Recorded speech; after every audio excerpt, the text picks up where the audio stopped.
the deep sting of the brand of sacrifice, bleeding in rhythm with unseen threats. His rest was no sanctuary. It only dragged him deeper into the pit of memory and rage. In silence, Guts stirred. His body ached from battles past, each wound a scar etched in war. Beside him, Puck fluttered anxiously, fretting over injuries no man should survive. But Guts wasn't like other men. His will, carved from suffering, was far harder than bone. His enemies, the apostles, were monsters in flesh. Once human, they had traded souls for power through cursed relics called Bahalits.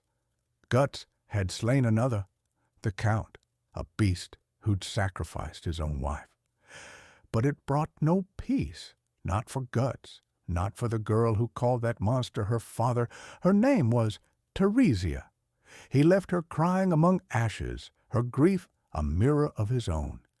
And he walked away, not because he was cold, but because he knew kindness would never be enough to kill the things he was after.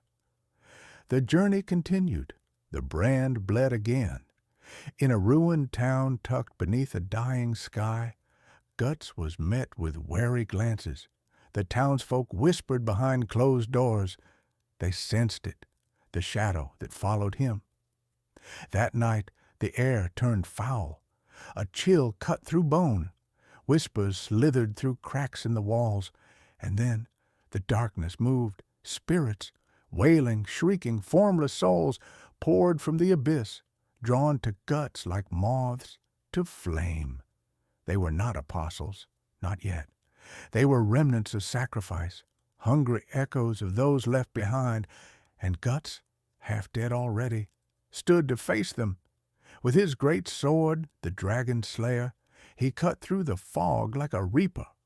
Every swing sent howling shapes into the void, but they kept coming. They always came.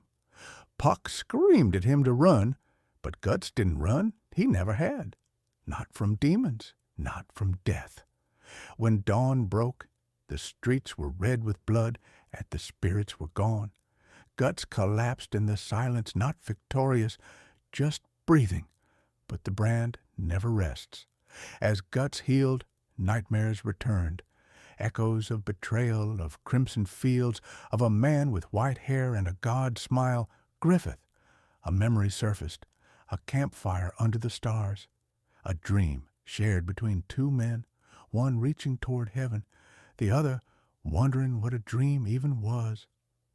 That night, the wind changed, and something inside Guts cracked. The road carried them further, into a forest where corpses swung from trees like fruit. Here, Guts encountered a creature wearing the skin of a man, an apostle disguised as a holy knight. He mocked Guts, called him cursed, called him broken. But Guts didn't answer with words. He answered with steel. The battle was quick, brutal. The apostle revealed his true form, a hulking mass of muscle and horn. But he was nothing compared to the Count, nothing compared to the demons in Guts' memories. The dragon slayer roared, the monster fell. Guts walked on, days passed, the brand bled, again and again. In every quiet village, in every shadowed glade, he found more apostles hiding behind masks. Priests, nobles, generals, all of them once human, all of them damned. He carved through them like rot, not out of duty, but rage. Rage for what they took, rage for who they served, the God Hand. Puck watched him in silence, no longer asking why. The elf had seen enough to understand. Guts was not a man chasing justice. He was chasing a ghost, one with wings, with a hawk's eyes and a traitor's heart. The man once called Griffith, now known as Femto. As the volume neared its end, the skies grew darker. Apostles whispered in corners, afraid. One of their own had been dragged to hell. Word had spread. The black swordsman was coming. Some fled, others rallied.